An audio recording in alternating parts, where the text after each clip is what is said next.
직접 밝히시는 내용이라는 큰 의미가 있고, 역사적으로 꼭 필요한 명예회복의 시작,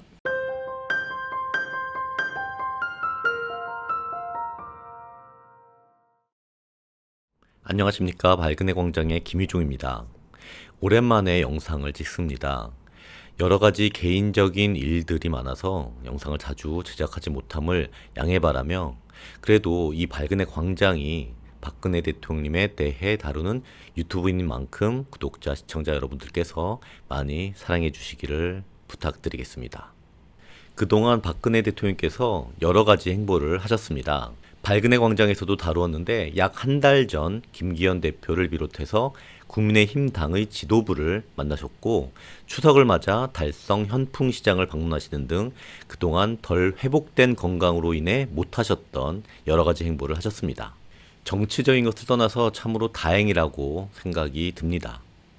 그리고 인터뷰도 하셨는데, 특별 사면 되신 후 첫 공식 언론 인터뷰이며 영상 인터뷰입니다. 중앙일보 특별 취재팀과 2시간 정도 인터뷰를 하셨다고 합니다. 더 나아가서는 박근혜 회고록이라는 이름으로 대통령님의 생각과 말씀을 더 중앙 플러스라는 언론을 통해 공개하고 계십니다. 그동안 박근혜 대통령께서 언론에 기고를 한 적은 거의 없습니다. 직접 수필을 쓰시거나 자서전을 내신 적은 있습니다. 그 외에는 국회의원으로서의 의정활동, 대통령으로서의 국정운영활동 등으로 각종 행보, 강연이나 연설 등이 기사화되는 것이 대부분이었습니다. 그러나 이번에는 이례적으로 언론사와 협력하여 회고록을 공개하고 계십니다. 더 중앙 플러스에 소개되어 있는 회고록에 대한 설명은 다음과 같습니다. 박근혜 대통령의 회고록은 추석 연휴 직후인 10월 4일부터 더 중앙 플러스에서 볼 수 있습니다. 박근혜 대통령께서는 4월부터 중앙일보 회고록 팀과 집필 작업을 진행해 왔습니다. 2011년 한나라당 비대위원장을 맡을 때부터 2021년 특별사면으로 출소할 때까지의 약 10년이 배경입니다. 사면 후 처음으로 중앙일보를 통해 자신의 이야기를 공개합니다. 최순실 사태의 전말과 특검 수사, 재판을 비롯해 북한 4, 5차 핵실험, 공무원 연금 개혁, 세월호 참사, 한일 위안부 합의, 사드 배치, 당청 갈등 등 재임 중의 주요 이슈들을 돌아보면서 당시 국정 최고 책임자로서 느꼈던 소회를 진솔하게 밝힐 예정입니다. 회고록은 매주 3회씩 공개되며 40여 회 분량으로 완결될 예정입니다. 라고 소개하고 있습니다.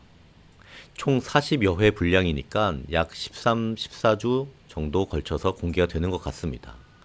그럼 12월 말이나 2024년 1월까지 공개된다고 할 수 있습니다. 이 영상을 촬영하고 있는 오늘까지 이미 8편이 공개되었습니다. 제목을 소개하자면 1편, 위안부 합의 들은 적 없어, 윤미향 오리발, 말문 막혔다. 2편, 박 커털칼 테러 때 도착한 쇠고기, 거기엔 아베 편지 있었다. 3편, 안 그래도 최순실 터졌는데 박 왜 논란의 지소미아 집착했나. 4편, 매일 달리는 차에서 김밥, 식탁에 앉아 어지러웠다. 5편, 이명박근혜 신조어 공격까지, 그래도 난 MB 버리지 않았다. 6편, 내가 재계 로비 받은 듯 비난, 김종인 어처구니 없었다. 7편, 안대희, 이완구 다 날아갔다. 가슴 쓰렸다. 총리 잔혹사. 8편, 박, 내가 혼외자 터트려 최동욱 찍어냈다. 황당하단 말도 아깝다. 더 중앙 플러스는 유료 사이트이고 저작권 문제도 있어서 내용을 소개할 수는 없을 것 같습니다만, 회고록을 찬찬히 읽어보면 많은 것이 담겨 있다는 것을 알 수 있습니다. 물론 박근혜 대통령께서 직접 글을 썼다기보다 에디터라고 하는 중앙일보 회고록 팀의 김정하 기자, 유성운 기자, 손국희 기자가 대통령님의 말씀을 잘 편집해서 나눠 올리는 것 같습니다. 그래도 대통령님께서 하시고 싶으신 말씀, 그동안 참아왔던 이야기들이면서도 역사적으로 꼭 필요한 작업이라 생각이 듭니다. 다시금 깨우치게 되는 그때 일들, 당시에는 몰랐던 비하인드 스토리 등을 알 수 있습니다. 자신의 안위보다는 국가의 안녕을 먼저 생각하셨으며 많은 오해와 비난 속에서도 국가와 다음 세대를 위해 어려워도 묵묵히 정진하셨습니다. 당시에 비판을 받았던 박근혜 정부의 여러 정책들이 정권이 바뀌고 또 바뀌었지만 지금의 대한민국을 지키고 있다라고 해도 과언이 아니라고 할 수 있습니다.